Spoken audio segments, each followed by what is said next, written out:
Good morning students, स्वागत है आप सभी का एक और नई वीडियो में। आज हम करने जा रहे हैं गणित की वर्कशीट नंबर 15 जो कि क्लास 10th की वर्कशीट है और जो वर्कशीट है वो है 9 अगस्त 2021 की। आज की वर्कशीट में हम जानेंगे कि किस तरह से द्विघात बहुपद के गुणांक और शून्यक आपस में एक दूसरे से संबंधित होते हैं, उनके बीच में क्या रिलेशन होता है वो हम जानेंगे। सबसे पहले देखो यहाँ पे एग्जाम्पल के लिए हमें बता रखा है, एक द्विघात बहुपद हमें दे रखा है, उसको देखते हुए हमें इसके गुणांक पहले फाइंड करने हैं और फिर उसके शून्यक फाइंड करने हैं। तो गुणांक क्या होते हैं, जैसे मान लो यहाँ पे एक्स स्क्वायर लिखा हुआ है ना, तो एक्स स्क्वायर के साथ में जो नंबर है वो क्या है, एक्स स्क्वायर का गुणांक है, और जो एक्स के साथ में नंबर है वो एक्स का गुणांक होगा। और यहाँ पे देखो जहाँ पे एक्स वाई जेड कुछ भी नहीं होती वो कहलाता है अचर पद, ठीक है, कॉन्स्टेंट टर्म। अब यही तो हमारा द्विघात बहुपद हो गया। इसको समझने के लिए यहाँ पे दे रखा है, देखो एक्स स्क्वायर का गुणांक हमें क्या बता रखा है, 3, जिसको हम ए मानते हैं। यहाँ पे देखो एक्स स्क्वायर का गुणांक क्या 3 था ना, तो हमने यहाँ पे 3 लिख दिया। एक्स का गुणांक कितना है 11, क्योंकि यहाँ पे एक्स के साथ में 11 लिखा हुआ है, जिसको हम बी मानते हैं। और अचर पद की बात करें, कांस्टेंट टर्म की बात करें, तो यहाँ पे कितने दे रखी है, वो 10 दे रखी है। एक चीज़ का और ध्यान रखना, अगर बीच में यहाँ पे माइनस प्लस का साइन अलग होगा तो उस साइन को भी लगाना है, ठीक है। जब हम गुणांक लिखेंगे तो वो साइन भी ज़रूरी है, उस साइन को भी लगाना है। इसके बाद हमें यहाँ बता रखा है कि द्विघात बहुपद का जो मानक रूप होता है वो ये होता है a x square plus b x plus c. और यहाँ पे a बराबर 0 नहीं होना चाहिए।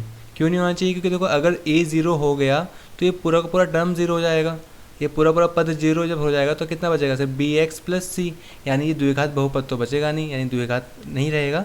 इसलिए इसमें क्या है, हमेशा a 0 नहीं होना चाहिए, a की कोई ना कोई वैल्यू होनी चाहिए, चाहे वो माइनस की हो चाहे प्लस की हो, ठीक है, पर कोई ना कोई वैल्यू होनी चाहिए।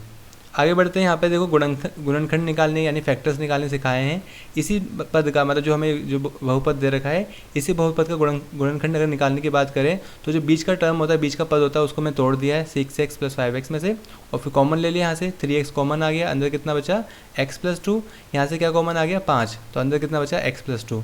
जब ब्रैकेट के अंदर सेम नंबर होता है तो यानी कि हमारा आंसर ठीक है। तो 3x प्लस 5 हमने एक बार लिख लिया और x प्लस 2 को हमने एक बार लिख लिया। ये क्या आ गए, हमारे गुणनखंड आ गए। अब इन्हीं गुणनखंड का उपयोग करके हम क्या निकालते हैं, शून्यक निकालते हैं। शून्य कैसे निकालते हैं, जैसे पहला हमारा गुणनखंड कितना आया था 3x प्लस 5, उसके इक्वल में लिख देंगे 0, उसके बराबर में लिख देंगे 0, यानी देखो 3x plus 5 is equal to 0। तो यहाँ पर जो प्लस का 5 है उसको हम उधर भेज देंगे सबसे पहले, तो 3x बराबर कितना हो जाएगा माइनस का 5, और x बराबर कितना आ जाएगा, यहाँ पे जो 3 है वो मल्टीप्लाई में है तो इधर जगह क्या होगा, वो डिवाइड में, तो माइनस का 5/3 क्या आ जाएगा, हमारा पहला शून्यक आ जाएगा, जो कि यहाँ पे इसने निकाल रखा है। वहीं हम दूसरी तरफ की बात करें तो x प्लस 2 को भी इक्वल में एक बार 0 लिख दो, तो x बराबर कितना आ जाएगा माइनस का 2। तो ये भी हमारा दूसरा शून्यक इस तरीके से आ गया, यानी एक आ गया माइनस का 5/3 और एक आ गया माइनस का 2। तो इस तरह से शून्यक को भी निकाल देना है, यानी हमने देखो द्विघात बहुपद को समझा, इसके अलावा गुणांक निकालने सीखे उसके, और गुणनखंड निकाल के हमने शून्यक निकालने भी सीखे। अब इसके आगे हमें एक एग्जाम्पल दे रखा है, पर एग्जाम्पल से पहले देखो यहाँ पे गुणांकों के बीच में संबंध देख लो। यहाँ पे गुणांकों एवं शून्यकों के बीच में क्या संबंध होता है, क्योंकि टॉपिक ही यही है, तो इसको समझने का तरीका क्या, देखो याद रखना, जब भी हम शून्यकों को जोड़ते हैं या गुणा करते हैं तो आपस में क्या होता है, उनका कोई रिलेशन होता है। जैसे देखो पहला शून्यक कितना आया था हमारा, माइनस का 5/3 आया था, और दूसरा शून्यक कितना आया था, माइनस का 2। जब हमने इन दोनों को प्लस किया तो हमारा आया माइनस का 11/3, ठीक है। और माइनस का 11/3 क्या है, यहाँ पे x का गुणांक कितना है, देखो ज़रा ऊपर जाकर हम देखेंगे x का गुणांक तो कितना था हमारा 11, और जो x स्क्वायर का गुणांक कितना था 3। तो देखो यहाँ पे x का गुणांक कितना है हमारा 11 और उसका कितना है 3, और ये जो माइनस का साइन है ना वो हमने बाहर लगाया है, तो ये माइनस का कितना आ गया, माइनस का 11/3, वही हमारा आंसर आया था। यानी कि जो x का गुणांक और x का गुणांक हो चाहे x स्क्वायर गुणांक हो, वो संबंधित होते हैं डायरेक्ट किससे, शून्यकों के योग से, ठीक है। तो हम शून्यकों को हम जोड़ेंगे तो इस तरह से हमारा फॉर्मूला बन जाएगा। एक तरह से फॉर्मूला भी है, आपके एनसीईआरटी में भी है और काफ़ी ज़रूरी है ये। सेकंड के लिए हमें, सेकंड वाले के लिए भी हमें ये समझा रखा है, जो क्या दे रखा है कि जब भी हमें पहला शून्य हमारा क्या था माइनस का 5/3, दूसरा कितना था 2, जब इनको मल्टीप्लाई करेंगे तो कितना आ गया 10/3, क्योंकि देखो माइनस माइनस क्या हो गया प्लस, तो 5 दूनी 10 हो गया ऊपर, और नीचे कितना बचा 3। तो उसमें अचर संख्या कितनी है हमारे पास, अगर हम ऊपर दोबारा से इसको कंपेयर करें इसी से, तो अचर संख्या कितनी है हमारे पास 10 है, और जो एक्स स्क्वायर का जो गुणांक है वो कितना है 3। तो देखो अचर संख्या कितनी है हमारे पास 10, और एक्स स्क्वायर का गुणांक कितना है 3। तो ये देखो इस तरह से यहाँ पे एक फॉर्मूला बन गया, एक रिलेशन बन गया जो हमने जाना। तो याद रखना शून्यकों का योग का जो फॉर्मूला होता है वो होता है -b/a, और शून्यकों का गुणनफल जो होता है वो होता है c/a। इसको हम एग्जाम्पल के थ्रू जब करेंगे ना तो आपको अच्छे से क्लियर हो जाएगा। ठीक है, हम नीचे क्वेश्चंस करेंगे। इससे पहले यहाँ पे एक उदाहरण दे रखा है, उसको भी देख लेते हैं। यहाँ पे द्विघात बहुपद दे रखा है x² + 4x - 12 के शून्यकों एवं गुणांकों के बीच में संबंध की सत्यता की जाँच कीजिए। यानी हमें वेरीफाई करना है कि वो सच में मतलब आपस में रिलेशन रखते हैं या नहीं रखते, संबंधित है या नहीं है। सबसे पहले देखो हमने यहाँ पे ए, बी और सी निकाल लेना है। ए क्या होता है यहाँ पे, ए की जगह पे कितना है 1, बी की जगह पे कितना है 4 और सी की जगह पे कितना है -12। यहाँ पे 12 होना चाहिए था, यहाँ पे 2 लिखा हुआ है, तो यहाँ पे 12 आ गया। ठीक है, आगे देखते हैं। पहले बहुपद के गुणनखंड करें। ये जो बहुपद आया इसका हमने फैक्टर करा। फैक्टराइजेशन में क्या करा हमने, जो बीच का जो टर्म था, बीच का जो पद था, उसको हमने दो टुकड़े कर लिए, यानी 6x - 2x में हमने उसको बांट लिया। जब कॉमन लिया तो x कॉमन आ गया, अंदर कितना बचा यहाँ पे x + 6, यहाँ से 2 कॉमन लिया तो यहाँ पे बचा x + 6। और उसके बाद ये तो हमारे दो गुणनखंड आ गए, इन्हीं के हमने शून्यक निकाल लिया, यानी x + 6 = 0 लिख दिया। तो x बराबर कितना आ गया -6, और एक बार क्या लिखेंगे x - 2 = 0 लिख देंगे, तो x बराबर कितना आ जाएगा 2, यानी 2 और -6 ये दो हमारे क्या आ गए, शून्यक आ गए। अब शून्यकों का जो योग होगा यानी इनको हम प्लस करेंगे तो कितना आएगा, -6 और +2 कितना हो गया, -4, जो कि क्या है -b/a करा था ना, तो -b यानी b की वैल्यू कितनी है हमारे पास 4 और a की वैल्यू कितनी है 1, तो -4/1 यानी आंसर कितना आएगा, फाइनली आंसर कितना आएगा, -4 ही आएगा, यानी हमारा आंसर ठीक है। अब दूसरा क्या है, शून्यकों का गुणनफल, यानी उनको क्या करना है, हमें मल्टीप्लाई करना है। तो 6 -6 को जो मल्टीप्लाई करेंगे 2 से तो कितना आएगा, -12। अब -12 क्या है, मतलब शून्यकों का गुणनफल का फॉर्मूला क्या था, c/a। तो c की वैल्यू कितनी है हमारे पास, देखो ध्यान से, इसमें c की वैल्यू कितनी आई थी, 12 आई थी। ठीक है, तो c की वैल्यू आई थी -12 और a की वैल्यू कितनी थी, क्योंकि हमें साइन माइनस का था तो माइनस का साइन ध्यान से लिखना। यहाँ -12 आया था c की वैल्यू और a की वैल्यू कितनी है 1, तो जब 1 से जब डिवाइड करेंगे इसको तो -12 ही आएगा, यानी ये भी हमारा इस तरह से वेरीफाई हो गया, यानी आंसर हमारा ठीक आ रहा है। आगे बढ़ते हैं। यहाँ पे हमें दे रखा है इनका उत्तर दीजिए। यहाँ पे कुछ प्रश्न पूछे गए हैं, उन प्रश्नों का उत्तर देना है। सबसे पहले पहला प्रश्न पूछा गया यहाँ पे, निम्न द्विघात बहुपदों के गुणांकों a, b, c के मान ज्ञात कीजिए। देखो जो x² के साथ में होता है वो होता है a, जो x के साथ में होता है वो होता है b, और जहाँ पे x, y, z कुछ नहीं होता वो होता है c। ठीक है, यानी अचर पद। तो इसको लिखना किस तरीके से, आप इसको इस तरीके से यहाँ पे लिख सकते हो। पहले यहाँ पे जो बहुपद दे रखा है वो बहुपद लिखना है, यहाँ पे लिखना है x² का गुणांक यानी a। क्या है हमारे पास साथ में क्या दे रखा है, उस x² के साथ में 7 दे रखा है, तो यहाँ आएगा 7। फिर आएगा x का गुणांक, यानी x के साथ में क्या दे रखा है, -4। ये याद रखना, ये जो साइन है ये भी लगाना है, तो ये कितना आएगा, -4 आ गया। और अचर पद यानी कांस्टेंट टर्म जिसको हम c बोलते हैं वो कितनी दे रखी है यहाँ पे 9, तो यहाँ पे आ गया 9। ठीक है, तो फर्स्ट का a इस तरीके से हो गया। जब हम b की बात करते हैं तो b देखो, b जो हमारा समीकरण दे रखा था यानी जो बहुपद दे रखा है वो क्या है, 5x² - x + 9। तो यहाँ पे x² का गुणांक क्या है 5, यहाँ पे x² के साथ में क्या 5 दे रखा है, तो यहाँ पे आ गया 5, यानी a की वैल्यू कितनी आ गई 5। और x का गुणांक यानी देखो x के साथ में कोई नंबर नहीं है, जब कोई नंबर नहीं है तो वहाँ पे क्या होगा 1, तो x² का गुणांक कितना आ गया -1, क्योंकि यहाँ पे साइन माइनस का था इसलिए -1 हो गया। और अचर पद की बात करें तो यहाँ पे अचर पद यानी कांस्टेंट टर्म कितनी है 3, यानी 3। ठीक है, तो हमने इसका जो फर्स्ट का जो a और b पार्ट वो हमने कर लिया कंप्लीट। ठीक है, क्वेश्चन में सेकंड पे आते हैं। जो सेकंड क्वेश्चन यहाँ पे लिखा है, निम्न द्विघात बहुपदों का गुणनखंड कीजिए एवं उनके शून्यक ज्ञात कीजिए, यानी इनको हमें फैक्टर भी निकालने हैं और फिर शून्यक भी निकालने हैं। तो इसको किस तरीके से कर सकते हैं, आइए देखते हैं। जो पहला प्रश्न था इसका फर्स्ट वाला, वो क्या लिखना है, हमें इक्वेशन दे रही थी x² + 6x + 5। देखो ये इक्वेशन यहाँ पे दे रखी थी x² + 6x + 5। इसी को क्या करना है, हमें इसके पहले गुणनखंड निकाल देने हैं और फिर शून्यक निकालने हैं। तो देखो गुणनखंड किस तरह से निकलेंगे, यहाँ पे x² के साथ में कोई नंबर नहीं है तो यहाँ लिख दो 1, 1 को 5 से मल्टीप्लाई करो, 1 5 से कितना हो गया 5। तो 5 के ऐसे गुणनखंड, ये वाला साइन देखेंगे हम, 5 के ऐसे गुणनखंड जिनको जोड़ने पर 6 आए, तो 5 एकम 5, गुणा करने पे 5 आएगा, जोड़ने पर कितना आएगा 6। तो दोनों साइन प्लस के, तो यहाँ पे आप क्या प्लस लगा सकते हो दोनों पे। तो हमने इसको मिडिल टर्म को यानी 6x को क्या लिख सकते हैं 5x + x। जब कॉमन लेंगे यहाँ से तो यहाँ से x कॉमन आ गया, अंदर कितना बचा x + 5। यहाँ से कुछ भी कॉमन नहीं आया इन दोनों में से, तो हमने 1 को कॉमन लिया, तो अंदर कितना बचा x + 5। जब ब्रैकेट के अंदर सेम नंबर आ गया यानी कि आंसर हमारा ठीक है। तो x + 1 को हमने एक तरफ लिख लिया और x + 5 को हमने एक बार अलग लिख लिया।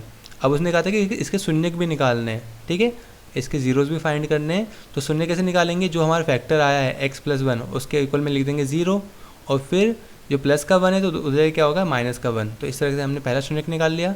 उसी तरह से हम दूसरा शून्य भी निकाल लेंगे, यानी x + 5 = 0 लिखेंगे, और ये प्लस का 5 है तो उधर जाके क्या होगा माइनस का 5, यानी -1 और -5 हमारे दो शून्य क्या हो गए, आ गए। जो b का सेकंड पार्ट है बेटा उसको भी ध्यान से देख लो।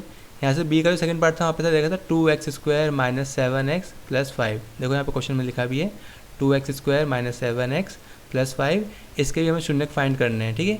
तो इसको कैसे करेंगे, देखो वही स्टेप फॉलो करना है। 2 को मल्टीप्लाई करना है एंड वाले टर्म से, यानी जो x² के साथ में नंबर होता है ना उसको मल्टीप्लाई करना है, बिना जहाँ पे x, y, z कुछ भी नंबर नहीं होता ना, कांस्टेंट टर्म, उससे मल्टीप्लाई करना होता है। तो 2 को मल्टीप्लाई कर देंगे 5 से, कितना आ गया 10। अब 10 के ऐसे फैक्टर्स जिनको जोड़ने पर, इस साइन को देखेंगे, अगर यहाँ पे प्लस का साइन होगा तो जोड़ने पर बोलेंगे, और यहाँ पे अगर माइनस का साइन होगा तो बोलेंगे घटाने पर। तो 10 के ऐसे फैक्टर्स जिनको जोड़ने पर कितना आना चाहिए, 7 आना चाहिए, 7 आना चाहिए। तो देखो 2 5 = 10, मल्टीप्लाई करने पे कितना आ रहा है 10 आ रहा है, और जोड़ने पर कितना आ रहा है 7। तो यहाँ का जो पहला साइन होगा, ये माइनस का साइन जो होगा वो लगेगा बड़ी संख्या पे। बड़ी संख्या क्या यहाँ पे 5 है, तो हमने जो पहला साइन है वो माइनस का 5 पे लगा दिया, और माइनस को प्लस से मल्टीप्लाई करके, यानी इन दोनों साइन को आपस में मल्टीप्लाई करके छोटी संख्या पे लगा देंगे, यानी माइनस प्लस क्या हो गया माइनस, और वो आ गया छोटी संख्या पे यानी कि 2 पे। तो 7x को क्या हो गया, ब्रेक हो गया 2x - 5x में, वो हमने यहाँ पे लिख दिया 2x - 5x। जब कॉमन लिया यहाँ से तो यहाँ से 2x कॉमन आ गया, अंदर कितना बचा x - 1। यहाँ से कुछ भी कॉमन नहीं आ रहा था, सॉरी यहाँ से 5 कॉमन आ रहा था, तो 5 कॉमन ले लेंगे, यहाँ कितना बचेगा x - 1। याद रखना जब भी बाहर ब्रैकेट के बाहर माइनस का साइन होता है ना, तो ये अंदर वाला साइन चेंज हो जाता है। अगर प्लस का होगा तो माइनस कर देना है, और अगर माइनस का होगा ये तो इसको अंदर वाले को प्लस कर देना है। वो कर दिया हमने। अब 2x - 5 एक तरफ कर देंगे, और x - 1 को हमने एक बार यहाँ पे लिख लिया। शून्य भी फाइंड करने थे इसके, तो शून्य कैसे फाइंड करेंगे, पहला जो गुणनखंड है वो लिखेंगे यहाँ पे इक्वल में 0। ये प्लस का 5 है इस तरफ, तो उधर क्या होगा माइनस का 5 है इस तरफ, तो उधर क्या होगा प्लस का 5 हो जाएगा। और जो यहाँ पे 2 है वो मल्टीप्लाई में है, तो इधर जाके क्या होगा डिवाइड में। तो आंसर कितना आ गया 5/2, यानी पहला शून्य का आ गया हमारा 5/2। सेकंड जो हमारा फैक्टर था यानी गुणनखंड था x - 1, उसको लिखेंगे यहाँ पे, उसके भी इक्वल में 0 लिख देंगे, और यहाँ पे माइनस का 1 है तो उधर जाके क्या होगा वो प्लस का 1। तो इस तरह से हमारे दो शून्य किस तरह से हमने फाइंड कर लिए। आते हैं अगले क्वेश्चन पे। क्वेश्चन जो 3 है वो यहाँ पे दे रखा है, निम्न द्विघात बहुपदों के शून्यकों का योग एवं गुणनफल ज्ञात कीजिए। हमें इनका योग भी ज्ञात करना है और गुणनफल भी ज्ञात करना है, तो पहले शून्य निकालने पड़ेंगे, तब जाके उनको जोड़ना भी है और उनको मल्टीप्लाई भी करना है। तो सबसे पहले जो पहला क्वेश्चन है इसको हम बाद में करेंगे, ठीक है। इसमें हल्की सी मिसप्रिंट हुई है या कुछ ना कुछ प्रॉब्लम है, इसको हम बाद में करेंगे, डिस्कस कर लेंगे। हम इसका बी पार्ट करेंगे, यानी x² - 7x - 18 वाला। ध्यान से देखना, इसका हमें क्या करना है, इसके शून्यकों का योग भी याद करना है और गुणनफल भी याद करना है, यानी इसको मल्टीप्लाई भी करना है और प्लस भी करना है, ठीक है। x² - 7x - 18 का, तो ये देखो ये रहा x² - 7x - 18। इसको क्या करना है हमें, इसके पहले शून्य फाइंड करने हैं। तो देखो शून्य फाइंड करने का वही तरीका, सेम तरीका। यहाँ पे x के हाथ में कुछ नहीं है, x के साथ में यहाँ पे 1 है, तो 1 को मल्टीप्लाई कर देना है 18 से। तो 1 को 18 से मल्टीप्लाई करेंगे कितना आएगा 18। अब 18 के ऐसे फैक्टर्स जिनको घटाने पर, जिनको माइनस करने पर 7 आए, क्या होता है 2 9 = 18, मल्टीप्लाई करने पर 18 आ रहा है, और 9 में से 2 को माइनस करेंगे तो कितना आएगा 7। जो पहला साइन है यहाँ पे माइनस का वो लगेगा बड़ी संख्या पे, कितना आ गया -9 पे आ गया माइनस का साइन, और दोनों साइन को मल्टीप्लाई करके यानी माइनस और माइनस को मल्टीप्लाई करके लगेगा छोटी संख्या पे, तो माइनस माइनस क्या हो गया प्लस, तो प्लस का साइन आ गया 2 पे। अब मिडिल टर्म जो था माइनस का 7x, उसकी जगह हम लिख लेंगे प्लस का 2x और माइनस का 9। फिर लेंगे कुछ ना कुछ कॉमन, यहाँ से कॉमन क्या आ रहा है x कॉमन आ रहा है, तो अंदर कितना बचा यहाँ पे x + 2। यहाँ से देखो 9 और 18 क्या होता है, 9 2 = 18 होता है ना, तो यहाँ से 9 9 दोनों में कॉमन आ रहे हैं, तो 9 को हमने कॉमन ले लिया। अंदर कितना बचा x माइनस, अब देखो ये जो साइन था माइनस का वो चेंज हो जाएगा, क्यों, क्योंकि बाहर क्या है माइनस का साइन, तो यहाँ पे जो साइन था वो हो जाएगा प्लस का, तो अंदर आ गया x + 2। x + 2 सेम आ रहा है अंदर, यानी आंसर हमारा ठीक है। तो x - 9 को हमने एक बार लिख लिया और x + 2 को हमने एक बार यहाँ पे लिख लिया। अब निकालते हैं इनके शून्यक। तो शून्यक निकालने के लिए जो इनका गुणनखंड था, जो इनका फैक्टर था, उनको यहाँ पे लिखेंगे, उसके इक्वल में क्या लिख देंगे 0, और फिर यहाँ पे माइनस का 9 था तो उधर जगह क्या होगा प्लस का 9, यानी पहला शून्यक हमारा कितना आ गया 9। दूसरे शून्यक निकालने के लिए जो दूसरा गुणनखंड है उसको यहाँ पे लिखेंगे, उसके इक्वल में क्या लिख देंगे 0, और यहाँ पे प्लस का 2 था तो उधर क्या होगा माइनस का 2। तो हमारा पहला जो शून्य का आया वो 9 आया, और दूसरा कितना आया माइनस का 2 या माइनस का 2, ठीक है। अब ध्यान से देखना, शून्यकों का हमें निकालना है योग, यानी दोनों शून्य जो हमारे आए हैं ना 9 और -2, उनको हमें प्लस कर देना है। तो 9 और प्लस कर देना है उसको -2 से, तो देखो प्लस माइनस क्या होगा माइनस, और 9 में से 2 करेंगे माइनस करेंगे तो कितना बचेगा 7। तो यानी जो शून्यकों का योग आया वो कितना आया 7। और शून्यकों का इसी तरह से हमें क्या निकालना है गुणनफल। गुणनफल किस तरह से निकलेंगे, देखो पहला शून्य कितना है 9, दूसरा कितना है -2, तो 9 को 2 से मल्टीप्लाई कर देना है, 9 दूनी 18, यानी कितना आ गया माइनस का 18 जो आ गया हमारा सेकंड जो 0 था ना वो हमारा आ गया। तो इस तरह से हमने इसका जो मतलब जो क्वेश्चन था क्वेश्चन 3 का हमने बी पार्ट कर लिया है। ए में अभी बताने वाला हूँ कुछ देर बाद में। अब आते हैं फोर्थ पे। फोर्थ पहले समझ लेते हैं। पहले यहाँ पे दिखा रखा है कि निम्न द्विघात बहुपदों के शून्यकों एवं गुणांकों के बीच संबंध की सत्यता की जांच कीजिए। यानी हमें जो हमने ऊपर जो पढ़ा था ना कि माइनस का b अपॉन a, एक ये वाला फॉर्मूला पढ़ा था कि जो शून्यकों का योग होता है वो इसके बराबर होता है और शून्यकों का जो गुणनफल होता है वो c अपॉन a के बराबर होता है। हमें इसी को प्रूव करना है, प्रूव करके दिखाना है। आपके एनसीईआरटी के अंदर भी ये क्वेश्चन दे रखा है सेम। तो इसको प्रूव करना है, किस तरीके से करेंगे। सबसे पहले यहाँ पे देखो पहला क्वेश्चन में दे रखा है x² + 11x + 18, ठीक है। इसको हमें प्रूव करना है, तो इसको प्रूव करने के लिए आप यहाँ पे देख सकते हैं, ठीक है। सबसे पहले देखो x² + 11x + 18 है, तो इसके भी हमें फैक्टर्स फाइंड करने होंगे। यहाँ पे कितना है 1 दे रखा है, 1 को 18 से मल्टीप्लाई कर देना है, कितना आएगा 18। 18 के ऐसे फैक्टर्स जिनको जोड़ने पर कितना है 11, यानी 2 9 18, मल्टीप्लाई करने पे 18 आ रहा है और जोड़ने पर कितना आ रहा है 11। अब सारे साइन प्लस के हैं बेटा, तो प्लस प्लस का साइन लगा दो, कोई दिक्कत वाली बात नहीं है। हमने प्लस का साइन लगा दिया है। इन दोनों में से कुछ ना कुछ कॉमन लेना है और इन दोनों में से भी कुछ ना कुछ कॉमन लेना है। यहाँ से क्या कॉमन आएगा, x कॉमन आएगा, तो x हमने बाहर लिख लिया। कितना बचा यहाँ पे, जब 2x इसका स्क्वायर था तो यहाँ कितना बचेगा, सिर्फ x बचेगा और यहाँ पे कितना बचेगा, सिर्फ 2। यहाँ से क्या करेगा, देखो 9 2 होता है 18, तो 9 9 दोनों में कॉमन आ रहा है, तो 9 कॉमन लिया तो अंदर कितना बचेगा x + 2, यानी x + 2 अंदर आ गया, यानी आंसर हमारा ठीक है। तो x + 9 हमने यहाँ पे लिखा और x + 2 हमने यहाँ पे लिखा। इसके शून्यक निकालने हैं, तो शून्यक कैसे निकालेंगे, x + 9 जो हमारा पहला गुणनखंड था उसके इक्वल में लिख देंगे 0, और ये प्लस का 9 है तो उधर क्या होगा, ये माइनस का 9। सेम क्या होगा, x + 2 जो यहाँ पे प्लस में है 2, उधर क्या होगा माइनस का 2 हो जाएगा। तो पहला शून्य कितना आ गया -9 और दूसरा शून्य कितना आ गया -2। अब बहुत ध्यान से देखना, इसको हमें क्या करना है, इसको हमें प्रूव करना है। तो प्रूव करने के लिए इसी तरीके से लिखना है आपको। पहले लिखोगे शून्यकों का योग। अब दोनों शून्य थे हमारे -9 और +2, उन दोनों को क्या करना है, प्लस कर देना है। देखो माइनस प्लस क्या होगा माइनस, तो -9 और -2 कितना हो जाएगा, -11, क्योंकि माइनस माइनस प्लस होता है, और 9 2 कितना हो गया 11।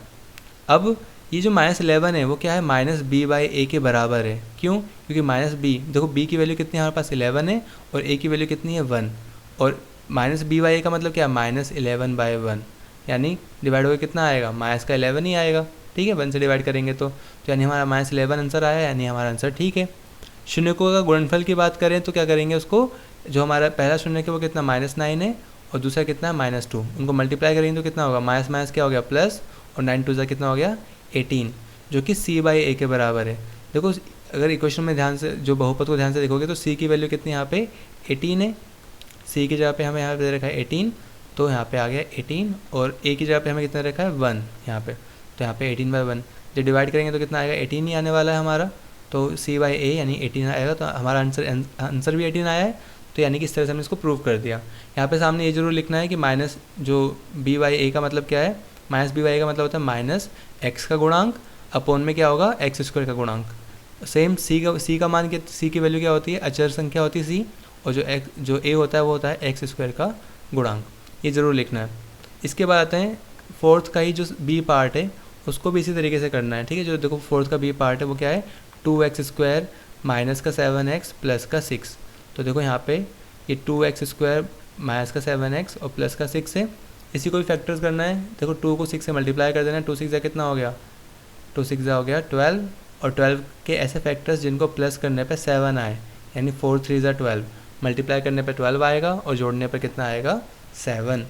जो पहला साइन होगा माइनस का वो लगेगा बड़ी संख्या पे, यानी आ गया 4 पे, और इन दोनों को मल्टीप्लाई करके यानी माइनस प्लस हो गया माइनस, वो आएगा छोटी संख्या पे। तो यानी -7 को हमने ब्रेक कर लिया -4x एंड -3x में।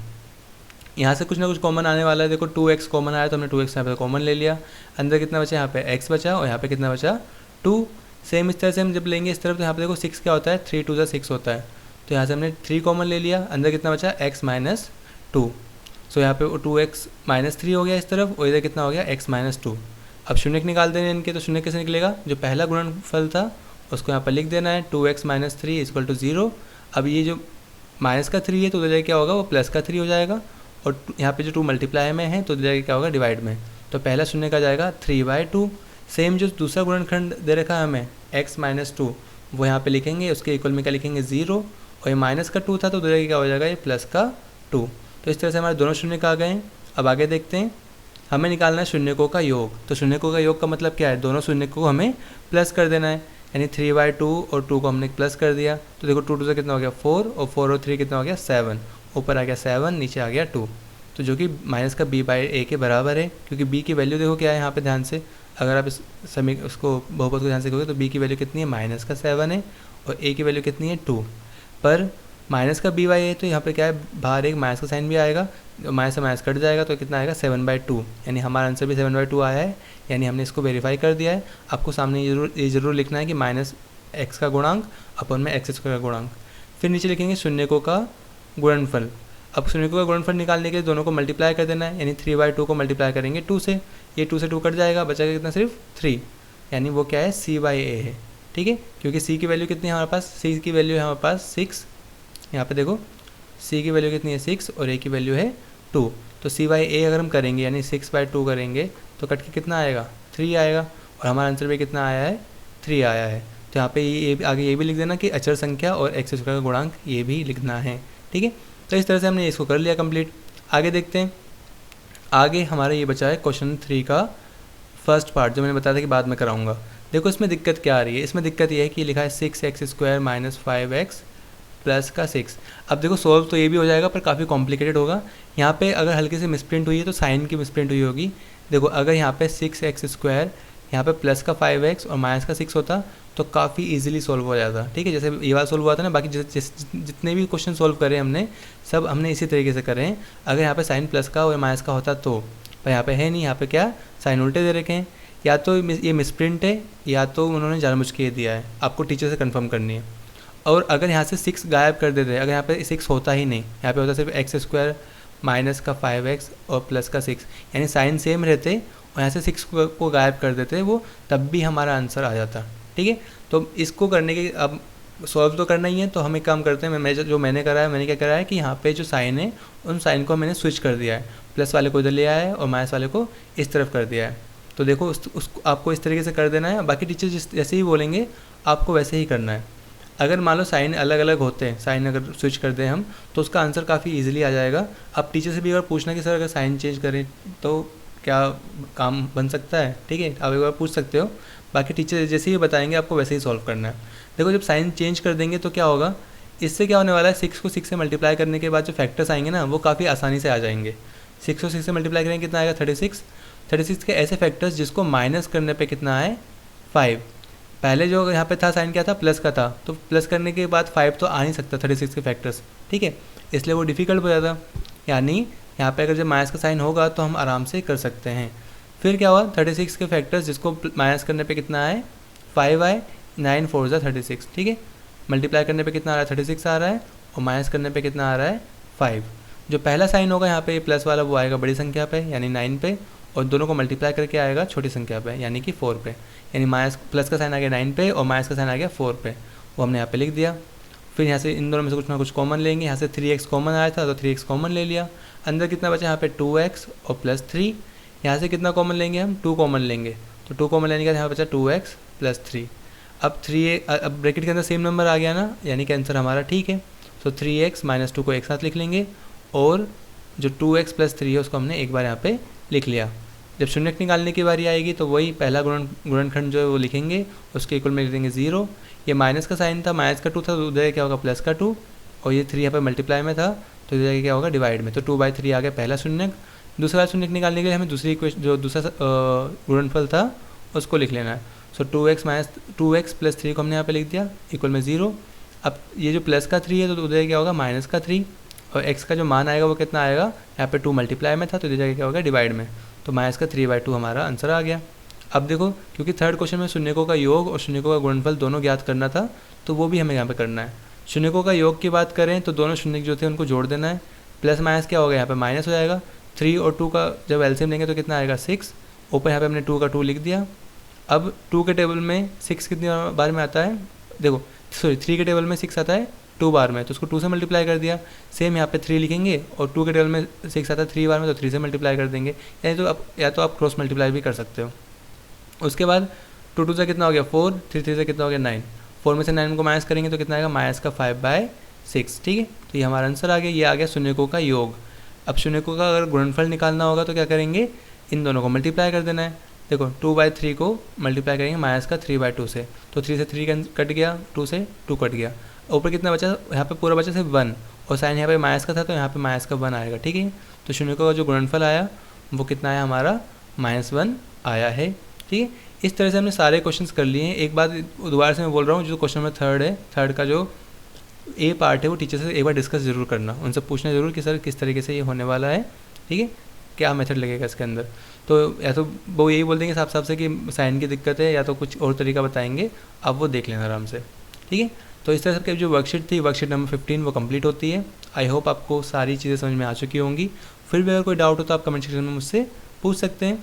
वीडियो पसंद आए तो वीडियो को लाइक करना और ज़्यादा से ज़्यादा शेयर करना, और ऐसी ही वर्कशीट की सारी वीडियो टाइम से पहले पाने के लिए चैनल को सब्सक्राइब भी कर लेना। मिलते हैं अगली वीडियो में, तब तक के लिए stay safe and keep learning.